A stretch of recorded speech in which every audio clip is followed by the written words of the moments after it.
Та бүхэнд өнөөдрийн мэндийг хүргэе. Өнөөдрийн хичээлээр хэрэглэгчтэй харилцдаг анхны програмаа Python програмчдын хэлэн дээр хэрхэн бичих талаар тайлбарлая. Анхны тул бид нэр print функцийг хэлж бичиж өгөөд дотор нь хэрэглэгчийн нэрийг асууна.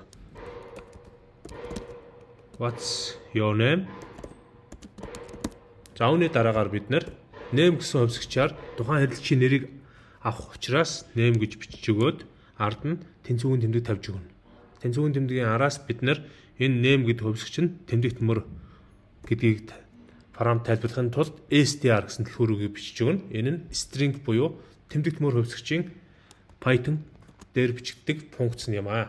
За ингээ str функцэн дотор бид нэр энэ name гэсэн хувьсгчийг компьютерийн гараас авах ёстой учраас input гэсэн төлхөөрөгийг бичиж өгнө. За ингээ гоё халтаа нэгээд таана. За үүний дараагаар бид нэр буцаагаад дэлгэсэн дээр тухайн хэрэглэгчийн өгсөн нэрийг хэвлэхийн тулд print функцийн тусламжтайгаар дотор нь ингэж бичнэ. Одоо your name буюу одоо таны нэр гэсэн текстийг хэвлэхээр бичиж өгөөд таслал аваад ард нь name гэсэн хувьсгчээ бичиж өгнө. За энэ хүү програм хэдүүл ажиллаж үзье. Ажиллуулахад what's your name гэд асууна. За асуусны дараа хэрэглэгч нэрээ оруулж өгнө. За хэрэглэгчийн нэрийг одоо жишээлбэл bold гэж бичье. Enter дарлаа. Your name bold.